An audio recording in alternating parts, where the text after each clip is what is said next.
Hello, good morning. आज बनवलं होतं मी वरण भात श्रेयासाठी. इथं वरण, इथं भात.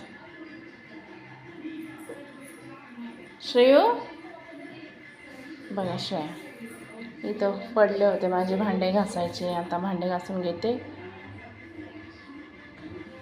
वरण भात खाते ना दीदी तू? वरण भात खाते ना?